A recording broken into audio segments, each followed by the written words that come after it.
ಅಡಿಗೆ ಮಾಡ್ತಿರ್ಬೇಕಾದ್ರೆ ನಿಮ್ ಮಗಳು ಏನಂದ್ಲು ಗೊತ್ತಾ? ಏನ್ ಹೇಳಿದ್ಲು? ಏನ್ ಹೇಳ್ತಾಳೆ, ನಾವು ಬೇಗ ಅವಳಿಗೆ ಮದ್ವೆ ಮಾಡ್ಲಿಲ್ಲ ಅಂದ್ರೆ ಯಾರ ಜೊತೆಲಾದ್ರೂ ಓಡೋಗ್ತಾಳಂತೆ. ಹೌದಾ ಪೂಜಾ? ಅಯ್ಯೋ ಇಲ್ಲ ಅಪ್ಪ, ನಾನು ಯಾರ ಜೊತೆನೂ ಹೋಗಲ್ಲ. ಅಮ್ಮ ಸುಮ್ನೆ ತಮಾಷೆ ಮಾಡ್ತಿದ್ದಾರೆ. ನೀನ್ ಹೋಗ್ತೀನಿ ಅಂದ್ರು, ನಿನ್ ಜೊತೆ ಯಾರು ಬರಲ್ಲಮ್ಮ ತಾಯಿ. ಏಯ್ ನಿಂಗ್ ಮಾಡ್ತೀನಿ ಇರೋ. ಸಾಕು, ಹೊತ್ತಾಯ್ತು, ಮಲ್ಕೊಳ್ಳಿ. ಏನ್ ಹುಡುಗರಪ್ಪ. ಮಲ್ಗಕ್ಕೆಲ್ಲ ವ್ಯವಸ್ಥೆ ಆಗಿದೆ, ಹೊತ್ತಾಗಿದೆ, ಎಲ್ರು ಮಲ್ಕೊಂಡು ರೆಸ್ಟ್ ಮಾಡಿ.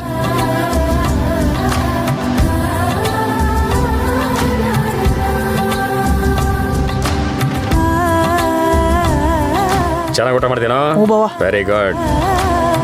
ಕೃಷ್ಣ, ನೀನ್ ಮೇಲ್ ಹೋಗ್ಬೇಡ, ಇಲ್ಲೇ ಮಲ್ಕೋ. ಏನು ಹೇಳಿದ ಅರ್ಥ ಆಗ್ಲಿಲ್ವಾ? ಆ ಕಡೆ ಈ ಕಡೆ ನೋಡ್ತಾ ಇದ್ಯಲ್ಲ, ನಿನ್ಗೆ ಹೇಳಿದ್ದು. ಇಲ್ಲೇ ಹೋಗ್ ಮಲ್ಕೋ. ವಸು, ಹಾ ಬಂದೆ. ಪೂಜಾ ಬಾ, ಹೋಗೋ.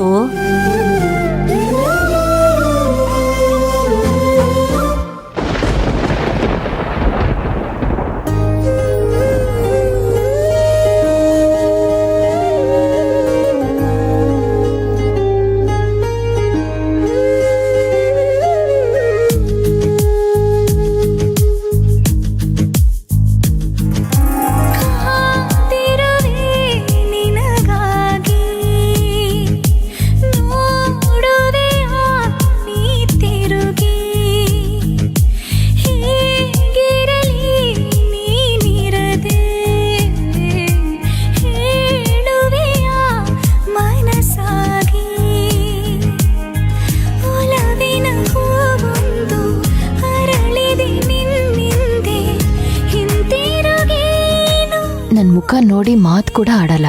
ಇನ್ಯವನ್ ಜೊತೆ ಅದ್ ಹೆಂಗ್ ಸಂಸಾರ ಮಾಡೋದು? ಕೊನೆ ಪಕ್ಷ ಇವನಿಗೆ ನನ್ನ ಅಪ್ಪ ಅಮ್ಮನ ಮೇಲಿರೋ ಅಭಿಪ್ರಾಯ ಆದ್ರೂ ಬದಲಾಯ್ತಲ್ಲ, ಅದೇ ಸಮಾಧಾನ. ಇವನೇನೋ ಸರಿ ಹೋದ, ಆದ್ರೆ ಅಪ್ಪ ಅಮ್ಮ ಇಬ್ರು ಏನೇನೋ ನೆಪ ಹೇಳಿ ಊಟನೇ ಮಾಡಿಲ್ಲ. ಅವ್ರಿಗಿನ್ನೂ ಸಮಾಧಾನ ಆಗಿಲ್ವಾ? ಏನ್ ಮಾಡೋದೀಗ?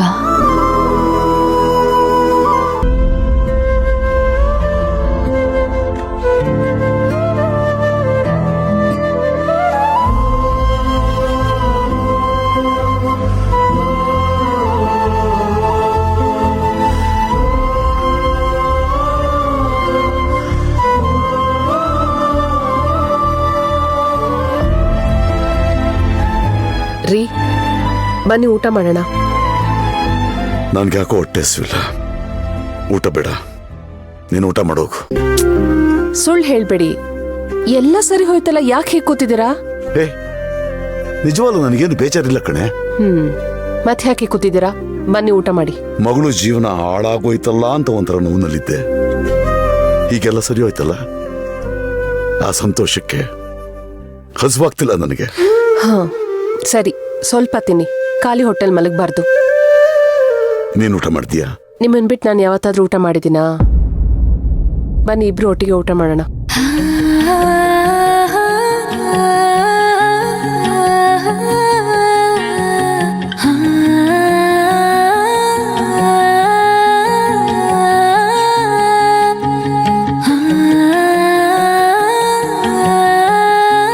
ನೀವಿಬ್ರು ಬಾಯಿ ಮಾತಲ್ಲಿ ಹೇಳಿದ್ರೆ ಕೇಳಲ್ಲ ಅಂತ ನಾನೇ ಊಟ ತಗೊಂಡ್ ಬಂದೆ.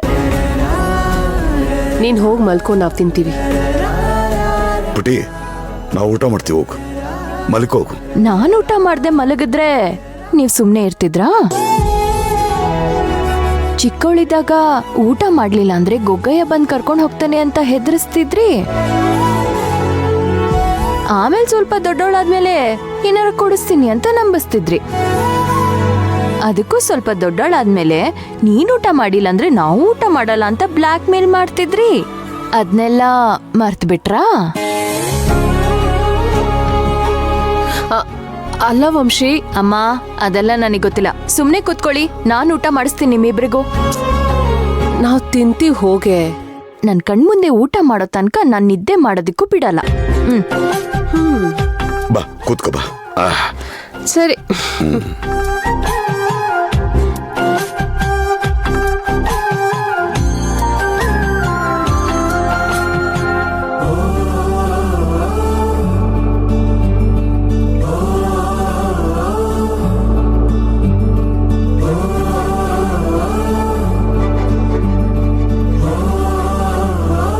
ಅಪ್ಪ ಆ ಮಾಡಿ.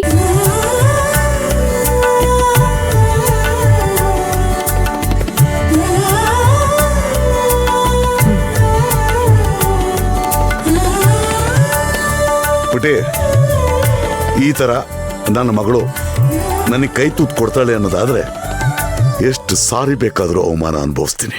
ಹಾಗಾದ್ರೆ ನಿಮ್ಗಿನ್ನೂ ಸಮಾಧಾನ ಆಗಿಲ್ವಾ? ಇವಳ ಮೇಲೆ ಆಣೆ ಅಮ್ಮ, ನನಗೇನು ಬೇಸರ ಇಲ್ಲ. ಏ ಅಪ್ಪ ಮಗಳು ಏನಾದ್ರೂ ಮಾಡ್ಕೊಳ್ಳಿ, ನನ್ ಮೇಲೆ ಯಾಕೆ ಕಾಣೆ ಆಡ್ತೀರಾ?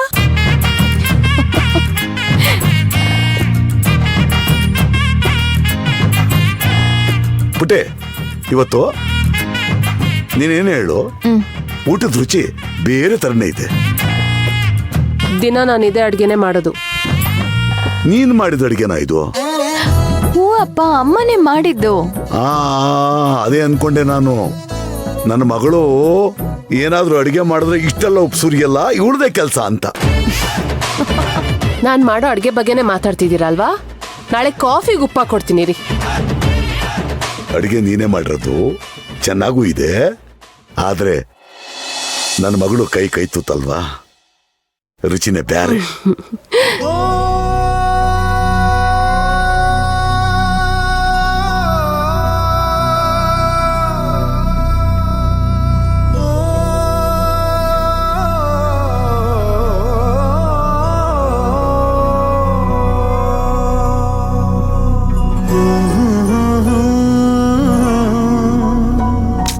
ಅಪ್ಪ,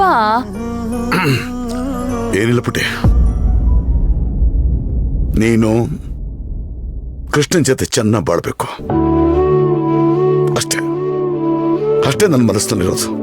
ಅಪ್ಪ, ನೀವೇನು ಟೆನ್ಷನ್ ಮಾಡ್ಕೊಳಕ್ ಹೋಗ್ಬೇಡಿ. ಕೃಷ್ಣ ಭಾವನ ಹತ್ರ ಮಾತಾಡ್ತೀನಿ ಅಂತ ಹೇಳಿದಾನಲ್ಲ, ಎಲ್ಲ ಸರಿ ಹೋಗತ್ತೆ. ನನ್ ಕೂಡು ಕುಟುಂಬದ ಕನ್ಸ್ ಕೂಡ ನನ್ಸಾಗತ್ತೆ. ನೋಡ್ತಾ ಇರು. ಇವಾಗ ಆ ಮಾಡಿ.